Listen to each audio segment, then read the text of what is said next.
अस्सलाम वालेकुम, this is Maroof Khan. Welcome back to another video. I hope you all are doing well. So इस video में हम लोग सेकेंड ईयर ज़ूलॉजी के एमसीक्यूज़ करेंगे टाइम्स कॉलेजिएट के। फर्स्ट एमसीक्यू है hypothyroidism with large gland size is known as. So hypothyroidism अगर हो जाए तो ये 3 टाइप्स होती हैं इसकी। अगर हाइपोथायरायडिज्म का मतलब होता है थॉइरॉइड ग्लैंड का कम हो जाना, हाइपो मतलब कम। तो अब क्या होता है कि अगर एल्डर्स में हो जाए ये हाइपोथायरायडिज्म तो वो मैक्सिडीमा कॉज करता है। हाइपोथायरायडिज्म अगर अर्ली एज में हो जाए तो क्रिटिनिज्म होता है। और हाइपोथायरायडिज्म का कहा हुआ है enlarge gland size. Thyroid gland क्या होता है कि इन लार्ज हो जाता है due to low intake of iodine. So वो होता है ग्वेटर। करेक्ट ऑप्शन यहाँ पे डी होगा। Following part of the pituitary gland is known as neurohypophysis. So neurohypophysis को हम पिट्यूटरी को कहते हैं कि ये न्यूरोहाइपोफाइसिस है। करेक्ट ऑप्शन यहाँ पे बी होगा। MCQ number 3, learning which relates to reward and punishment is known as inside habituation, imprinting and classic conditioning दी हुई है। जो रिवॉर्ड और पनिशमेंट से रिलेट करती है वो क्लासिक कंडीशनिंग होती है। क्या होता है क्लासिक कंडीशनिंग में? क्या होता है कोई भी एनिमल किसी भी इररिलेवेंट स्टिमुलस की तरफ रिस्पॉन्स करना सीख जाता है। तो ये होती है, रिलेट करती है रिवॉर्ड एंड पनिशमेंट से। करेक्ट ऑप्शन यहाँ पे डी होगा। MCQ number 4, the egg of bird is. तो करेक्ट ऑप्शन टीलोलेसेथल होना चाहिए। एग ऑफ बर्ड वो होता है बट यहाँ पे नहीं दिया हुआ और आपकी बुक में भी ये रिटन नहीं है। इस क्वेश्चन को हम काट देते हैं। MCQ नंबर 5 है hydrostatic skeleton helps in the movement of. Hydrostatic skeleton में मसल्स होते हैं सर्कुलर एंड लॉन्गिट्यूडनल। ये बहुत हेल्प करते हैं अर्थवॉर्म की मूवमेंट में। यहाँ पे अर्थवॉर्म दिया हुआ है, जबकि ये हाइड्रोस्टैटिक स्केलेटन जेलीफिश में भी मदद करते हैं।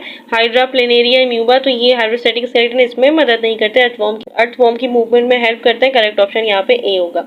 MCQ number 6 and kidney, the entry and the exit point of renal vascularisation is known as. Kidney में एंट्री और एक्सिट पॉइंट जो रेनल आर्टरीज या रेनल वीन्स का होता है वो होती है एक पॉइंट जिसको हम कहते हैं हाइलस। करेक्ट ऑप्शन यहाँ पे ए होगा। MCQ number 7, isolated unit of population is called. Isolated unit of population deme कहलाते हैं ग्रुप ऑफ एनिमल्स जो साथ रहते हैं बट कुछ टाइम बाद उनको अलग कर दिया जाता है, उसको हम कहते हैं डीम या isolated unit of population. Correct option यहाँ पे बी होगा। MCQ number 8, endoskeleton is composed of. Endoskeleton compose करते हैं bones and cartilage, connective tissue से बने होते हैं। यहाँ पे करेक्ट ऑप्शन बी होगा, bones and cartilage. 9, the enzyme used to seal the DNA as.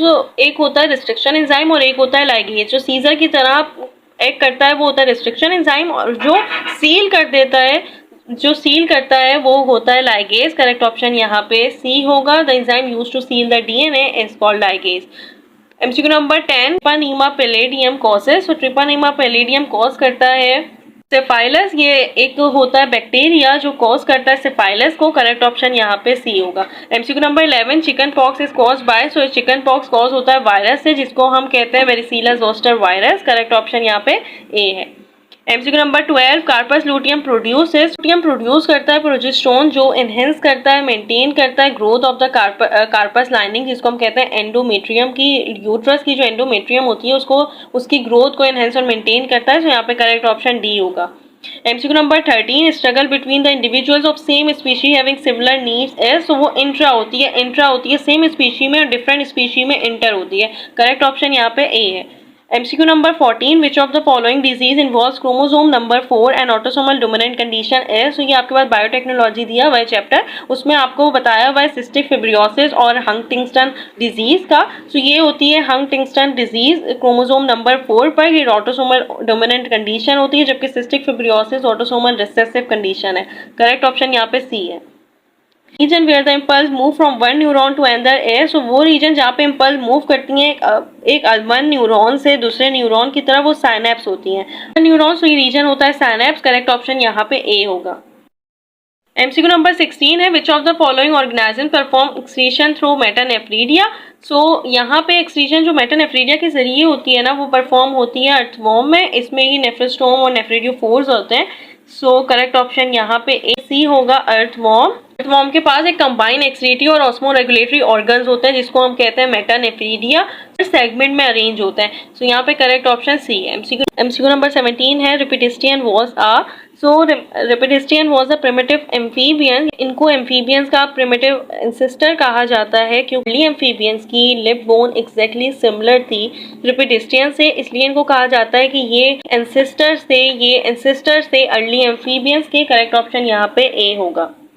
MCQ number 18 है, Parasympathetic contribution of heart receive dash cranial nerves also known as vagus nerve. So 10th cranial nerve होती है उसको हम vagus nerve कहते हैं. Correct option यहाँ पे D होगा. So that said, if you have any query regarding these MCQs, so let me know. Inshallah, we'll tell you and solve your query. Allah Hafiz.